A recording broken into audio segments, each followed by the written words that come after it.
Happy Sunday afternoon, everybody. Hey, we're still in the book of Ruth in honor of mothers, considering Mother's Day is coming up. And we've gotten through the first two books. We're going to start with chapter 3. And it reads Ruth and Boaz at the threshing floor. One day, Ruth's mother in law, Naomi, said to her, "My daughter, I must find you a home," which translates in Hebrew to finding rest. She's been going this whole time trying to make sure that they had enough to eat, which God provided. For you, where you will be well provided for. Now Boaz, whose women you you have worked, is a relative of ours. Tonight he will be winnowing barley, excuse me, on the threshing floor. Wash, put on put on perfume, and get dressed in your best clothes. Then go down to the threshing floor, but don't let him know you are there until he has finished eating and drinking. When he lies down, note the place where he is lying. Then go and uncover his feet and lie down. He will tell you what to do. Excuse me again. Allergies. I will do whatever you say, Ruth answered, being obedient to Naomi. So she went down to the threshing floor and did everything her mother in law told her to do. Excuse me, folks. When Boaz had finished eating and drinking and was in good spirits, he went over to lie down at far end of the grain pile. Ruth approached quietly, uncovering his feet, and lay down. In the middle of the night, something started the man. He turned, and there was a woman lying at his feet. Startled. Sorry, I misspoke.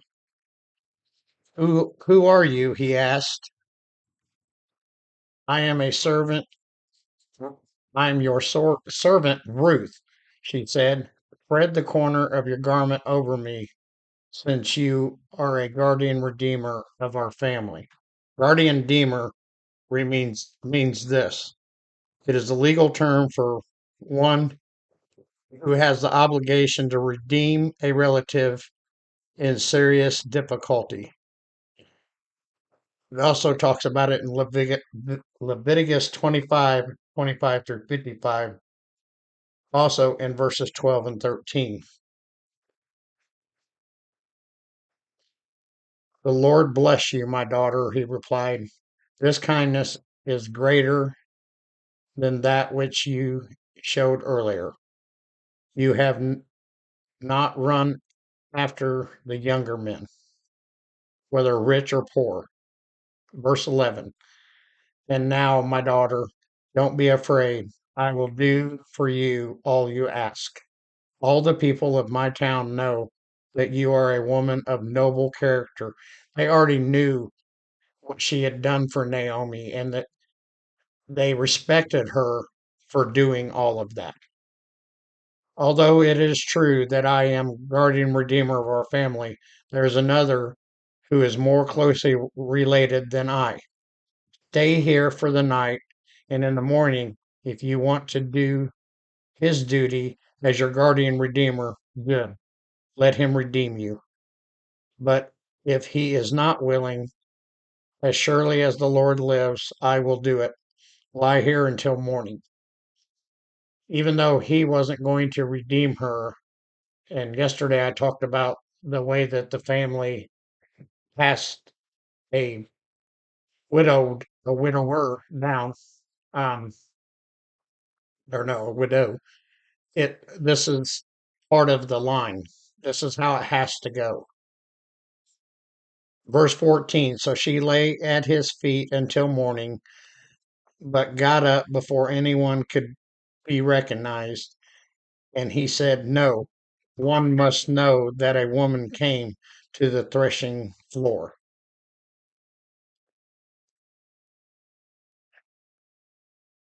He also said, "Bring me the shawl you are wearing and hold it out."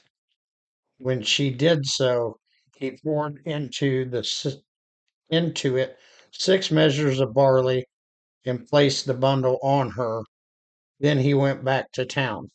What this means is, in the manuscripts of the Hebrew, many Hebrew manuscripts, Vulgate and Sirach is the word instead of he. She went back to town. When Ruth came to her mother in law, Naomi asked, "How did it go, my daughter?"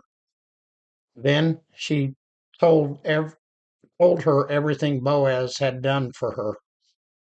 Verse 17, and added, "He gave me these 6 measures of barley, saying, 'Don't go back to your mother in law empty handed.'" He made sure that Naomi and Ruth still understood that God was there and God was making this happen.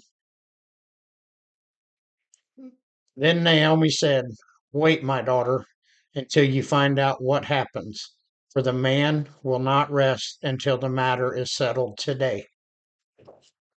Wow, that's awesome. That's awesome stuff. They do right by God, and God does right by them, always. And that happens today in your life as well. And as long as you are true blue to God, He will be true blue to you. And don't ever forget that, because the Lord loves you more than you can love Him. And I know that's hard to believe, but it's the truth.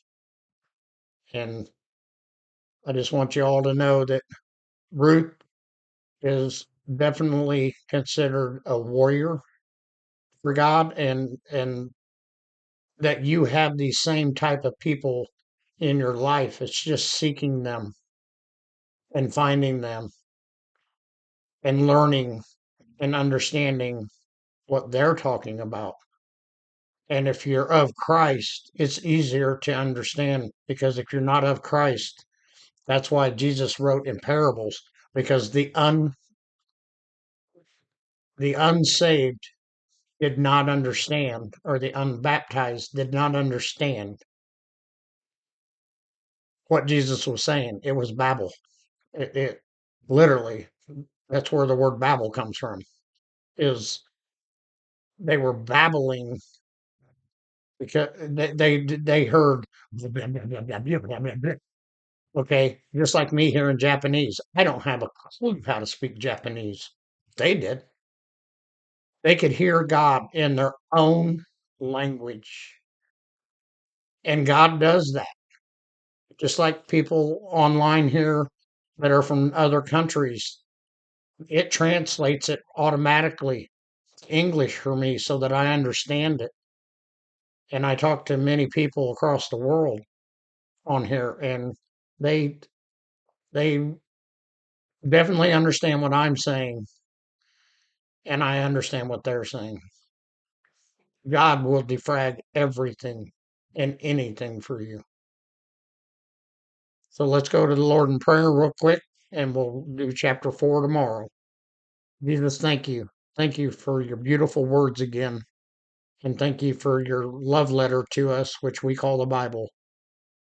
Please watch over anyone and everyone that needs you today, anyone on any prayer request list. Watch over all the churches and keep them true blue and keep them in unity. Please watch over the world leaders. Watch over all of your teachers as we go through this day, and let them teach your word correctly and not use it for their own gain. I ask all of this in your precious and holy name, Jesus. Amen. Again, folks, subscribe, follow, like, share it to everybody. The more you share, the more you're doing God's work. It's that easy. You hit a share button and you share it with all your friends or five of your friends. You just gave five people the opportunity and you planted a seed for them. And that's what he wants you to do as a Christian. That's how easy it is, folks. God bless you. I love you and have a great, great Sunday.